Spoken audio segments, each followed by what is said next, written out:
Hello friends, నేను మీ Khan. Welcome back to my YouTube channel Khan మైండ్లోకి స్వాగతం. ఫ్రెండ్స్, మీరందరూ నా వీడియోలు, ఆడియోలు అండ్ రీల్స్ చూస్తున్నారు. చాలా సంతోషంగా ఉంది.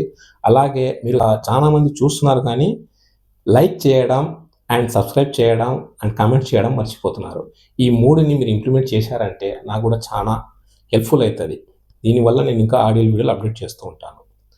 రికవరీ ఏజెంట్ కాల్ చేసి మీరు సెటిల్మెంట్కి ఎలిజిబులే కానీ మీరు చెప్పిన పర్సెంటేజ్కి రాదు అంటే, ఇక్కడ చూడండి, ఏం చెప్పినా వాళ్ళు చెప్పినట్టే వినాలి.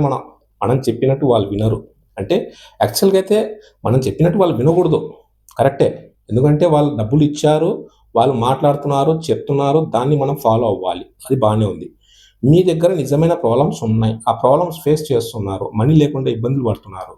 అలాంటప్పుడు లాస్ట్ ఆప్షన్ ఆర్బీఐ ఏం చేసింది? సెటిల్మెంట్ ఆప్షన్ పెట్టారు. ఆ సెటిల్మెంట్ ఆప్షన్లో వచ్చేసి మనం రిక్వెస్ట్ చేసుకుంటాం, మనకి ఇంత పర్సెంట్ ఉంటే ఇవ్వండి, అంత అమౌంట్ లేదు, నేను కట్టుకోగలుగుతాను అని చెప్పేసి. సో ఇక్కడ మాట్లాడుతూనే ఉన్నారు, కానీ వాళ్ళు చెప్పే పర్సెంటేజ్ ఏమో 70, 60 అలాంటి పర్సెంటేజ్ చెప్తారు. అంత అమౌంట్ ఉంటే ఫుల్ డ్యూ పేమెంట్ చేసుకుంటాం కదా ఫ్రెండ్స్. ఎందుకు డిఫాల్ట్ అవుతారు? ఇక్కడ సెటిల్మెంట్ ఆప్షన్ ఎందుకు ఎంచుకుంటారు?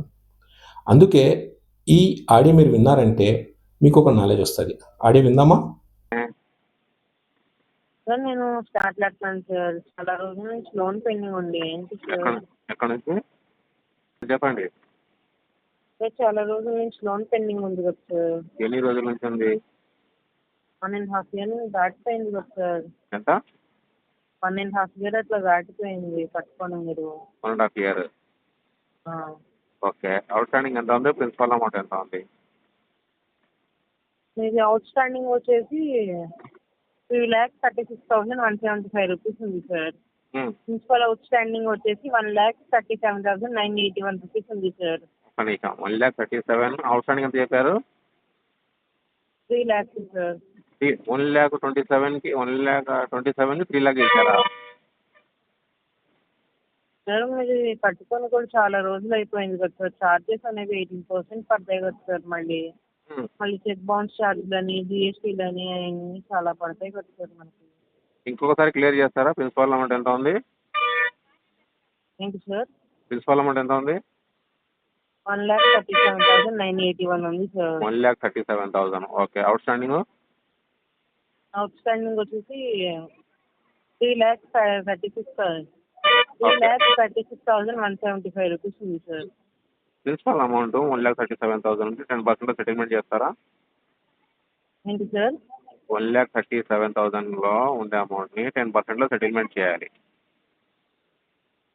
సార్ 1,37,000లో 10% అంటే సార్ ఒక్క నిమిషం లైన్లో ఉండండి సార్, నేను చెప్తాను మీకు. సార్ 13,000 వస్తుంది కదా సార్. సార్ 1,37,000ది 13,000 అంటే ఎక్కడి నుంచి అయ్యింది సార్? ఎక్కడి నుంచి అంటే సార్ కొంచెం చూడండి సార్. మీరు చూసేది ఏం లేదు మేడం. నేను ఏమంటున్నానంటే 10 లక్షలు చేసుకుంటారా, 20 లక్షలు చేసుకుంటారా చేసుకోండి, లేకుంటే 1 year చేసుకుంటారా చేసుకోండి. నేను కట్టేది ప్రిన్సిపల్ అమౌంట్ నుంచే, అది ఫైనల్. ఇది ఎంత? అదే సార్, ప్రిన్సిపల్ అమౌంట్ లో నుంచి కడదు కానీ సార్, నేనేం చార్జెస్ చేపిచ్చేస్తాను నేను. అవును. కానీ అందులో నుంచి 10% ఏంటి సార్? మళ్ళీ అందులో మీరు ప్రిన్సిపల్ అమౌంట్ లో నుంచి 10% కడతాను అంటున్నారు. 13,000 కడతాను అంటున్నారు. 1,37,000 ఎక్కడ, 13,000 ఎక్కడ సార్? తప్పదు మేడం. మరి నేను పేమెంట్ చేసేటప్పుడు కూడా పర్ఫెక్ట్ చేశాను. మినిమం చేసేటప్పుడు కూడా చార్జెస్ కూడా ఎక్కువ చేశాను. పర్ఫెక్ట్ గా ఉంది సార్, కానీ మీరు కట్టడం సడన్ గా ఆపేశారు సార్. సడన్ గా అంటే అలా అయిపోయింది లైఫ్. సడన్ గానే ఒక నిమిషం లైన్ లో ఉండండి సార్. లైన్ లోనే ఉండండి సార్. హలో, చెప్పండి మేడం. మీరు? Good morning sir. నా పేరు అయిపోయింది collection manager. Very good morning. Problem ఏంటండి? ప్రాబ్లం ఏంటండి? Problem fund issue ma'am. ఏంటి sir? Fund issue. Fund issue ఎందుకు సార్? ఏమైంది సార్ ఫండ్ ఇష్యూ అంటే? రీజన్ ఏముంది మ్యామ్, ఒక బిజినెస్ కొంత చేతులు కలిపేసి బిజినెస్ చేశాను. ఆ టోపీ పెట్టేసి వెళ్ళిపోయినాడు. టోటల్ 12-13 years కెరియర్ని మొత్తం తీసుకుపోయి గంగలో కలిపినాడు. సో దానివల్ల నాకు వేరే ఆప్షన్ అంటూ లేదు, ఓన్లీ ఫర్ సెటిల్మెంట్. అది కూడా ప్రిన్సిపల్ అమౌంట్ నుంచి 10% పే చేయాలనుకుంటున్నాను. పాసిబుల్ అవుతుందా కాదా? మా ప్రిన్సిపల్ వచ్చేసి మీకు టోటల్ వచ్చేసి 3,36,000 ఉంది కదా సార్. అది ఎట్లా లెక్క వేసుకుంటారు మేడం? మరి ప్రిన్సిపల్ మీద అయితే కనుక 50% పే చేసుకోవాలి కదా. ప్రిన్సిపల్ మీద 50% పే చేయాలి సార్. 50యా? అవునండి. లేదు మేడం, ఉండనివ్వండి. అది అట్లా ఎన్ని సంవత్సరాలు ఉంటుందో ఉండాలి. లేదు అంటే అవ్వదు కదా సార్. ఇప్పుడు మరి ఏం చేయగలుగుతారండి? ఏం చేయగలుగుతారు? 10% అంటే ఇప్పుడు 10% అంటే ఎలా యాక్సెప్ట్ చేస్తారు సార్ ఎవరైనా? పోనీ మీరు కాస్ట్ మీద టోటల్ అవుట్స్టాండింగ్ మీద 10% చేసుకుంటే చెప్పండి ఇస్తారు. కానీ ఇచ్చిన అసలు మీదే మీరు 10% అంటే ఎలా యాక్సెప్ట్ చేస్తారు సార్ ఎవరైనా సరే? తప్పదు, ఇంకా చేతులు మనం అడిగేదా అదే మేడం. సార్ మనం అడిగేదానికన్నా ఉండాలి కదా మనం సార్. అడగడానికి minimum అన్నా సరే. అలా అడగడానికి ఏముంది మేడం? అందులో తప్పేముంది చెప్పండి? అవును సార్, తప్పేముంది అంటే ఇప్పుడు మీ సిచ్యువేషన్ బాగాలేదు అన్నారు, ఓకే. ఇప్పుడు మేము వేసిన ఇంట్రెస్ట్ అంతా కట్టండి అనట్లేదు, అలానే అసలు కూడా మొత్తం కట్టండి అని మేము ఎక్కడ మెన్షన్ చేయట్లేదు. తీసుకున్న అసలులో సగం కట్టండి అని అడుగుతున్నాము. అది మినిమం కాదా సార్ మేము అడిగేది? మీ సిచ్యువేషన్ అర్థం చేసుకోనే కదా మొత్తం కట్టండి అని మేము ఎక్కడ వర్డ్ యూజ్ చేయలేదు. ఎందుకంటే మీ సిచ్యువేషన్ బాగాలేదు. సో దానిలో తీసుకున్న దాంట్లో సగం కట్టండి అంటున్నాం మేము అంతే. ఓకే. అది సో అదేనా కానీ నాకు అంతగా లేదు కాబట్టే కదా మేడం. సరే, మీరు అంతగా అంటున్నారు కదా, నేను ఫైనల్గా 15% అంటే అరౌండ్ ఫిగర్ నేను 20,000 పే చేస్తాను మేడం. సార్ అవ్వదు సార్. అయ్యేదైతే కనుక మీ సిచ్యువేషన్ చెప్పారు, నా సైడ్ ఉన్నది నేను క్లియర్గా మీకు ఎక్స్ప్లెయిన్ చేసేస్తాను. లేదు అంటే కనుక నేను టోటల్ మీద తీసుకొని టోటల్ మీద మీకు ఇంత తగ్గిస్తున్నాను సార్, ఏదో 4 లక్షలు చూపించేసి నేను 3 లక్షలు తగ్గించేసి 1 లక్ష కట్టుకోండి అన్న అది పాసిబుల్ అవ్వదు కదా. మీరు ఎంత చేసినా కానీ నా ప్రిన్సిపల్ అనేది ఒకటి ఫిక్స్ ఉంటుంది. అందులో చేంజెస్ రాదు. ఎందుకంటే ఆఫ్టర్ ఎన్పిఏ తర్వాత కూడా రైట్ ఆఫ్ తర్వాత ఛార్జెస్తో పట్టేసి ఒక అమౌంట్ ఫిక్స్ అయి ఉంటుంది. సో ఆ అమౌంట్ బేస్ చేసుకునే చేస్తాం. దాన్ని మీరు 1 CR చేసుకుంటారని చేయండి, ఇబ్బంది ఏం లేదు. లేనప్పుడు ఇంకేం చేయగలుగుతారు? మహా అంటే లీగల్గా పోతారు. లీగల్ 1 CR చేసినా 2 CR చేసినా మనం ఆ అమౌంట్ దీన్ని అడగట్లేదు కదా సార్. కరెక్టే కదా మేడం, మాట్లాడుకుంటున్నది కరెక్టే కదా. అలా అడిగే వాళ్ళు కూడా ఉంటారు. ఇప్పుడు ఆ టోటల్ అవుట్ స్టాండింగ్ ఇంట్రెస్ట్ అంతా యాడ్ చేసుకొని ఎంత తగ్గిస్తా అని చూపించే వాళ్ళు కూడా అలా ఉంటారు. ఉన్నారని కాదు, మరి అలాంటప్పుడు కస్టమర్కి ఎంత ఉందనే విషయం అది తెలుసుకున్న తర్వాతనే ఫైనల్గా డిసిషన్ తీసుకుంటారు. దాని నుంచి అటు ఇటు ఒకవేళ అమౌంట్ అరేంజ్ అయిందంటే మీరు చెప్పిన పర్సెంటేజ్ కట్టడానికి ఎంతసేపు ఎందుకు వెయిట్ చేస్తాను చెప్పండి? ఫర్ ఎగ్జాంపుల్ నేను చెప్పడము 50%లో సెటిల్మెంట్ చేసుకుందాం అనుకుంది మీరు చెప్పినట్టు. రిమైనింగ్ దేవుని దేవుళ్ళ నా లైఫ్ ఇంకా కెరియర్ ఇంకా 1 year 2 years 3 5 years లోపల నా కెరియర్ కూడా మంచిగా ఏంటంటే మిగతా 50% కట్టేసి అది నాకే మంచిది, నేను కాదనట్లేదు. నేను ఏమంటారు, నేను 50కి ఎందుకు నేను అగ్రీ అవ్వడం లేదంటే మెయిన్ ప్రాబ్లం వచ్చేసి ఇష్యూ ఆఫ్ మనీ.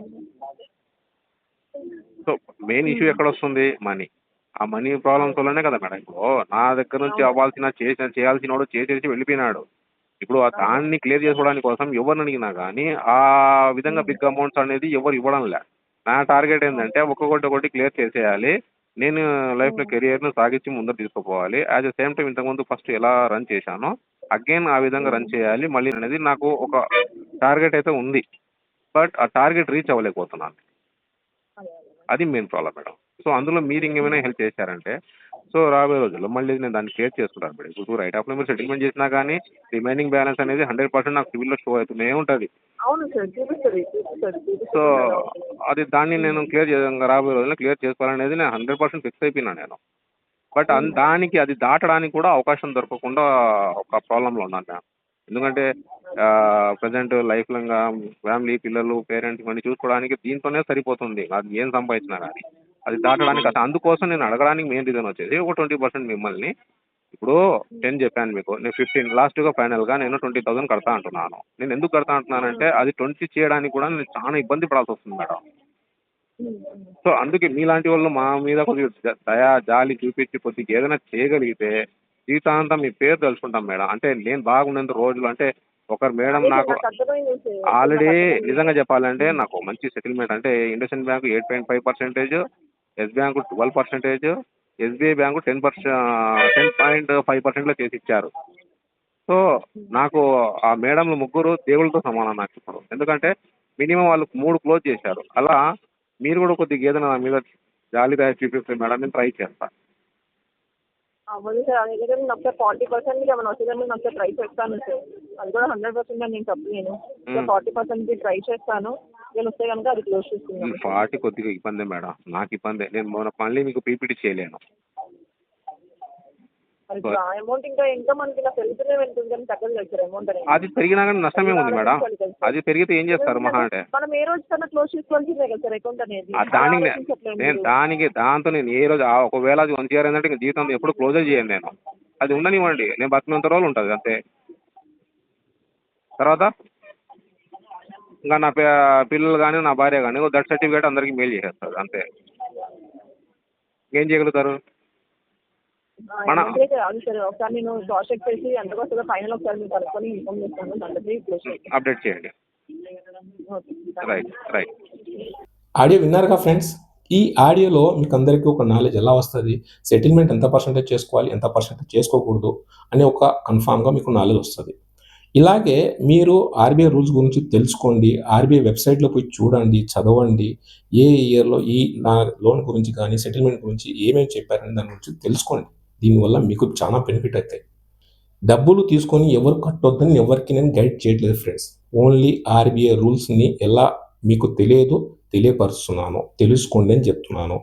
రికవరీ టీమ్ని లీగల్గా ప్రొసీడ్ అయ్యే వాళ్ళని ఎవరిని ఆపొద్దండి, వాళ్ళకు లీగల్గానే ప్రొసీడ్ అవ్వండి. ఇల్లీగల్ యాక్టివిటీస్ చేసే రికవరీ ఏజెంట్స్ని ఎలా మాట్లాడాలనేది కూడా మీకు అప్డేట్ చేస్తున్నాను. సో బిట్వీన్ వేరియేషన్ ఏముందనే విషయం మీకు తెలిసిపోయింది కదా. ఇలాగే కంటిన్యూషన్ చేసుకోండి. మీ దగ్గర డబ్బులు ఉంటే కట్టండి, లేకుంటే ఆనందంగా ఉండండి, రికవరీ టీం పట్ల కఠినంగా ఉండండి. ఈ వీడియో నచ్చినట్లయితే లైక్ చేయండి, షేర్ చేయండి, సబ్స్క్రైబ్ చేయండి. జై హింద్.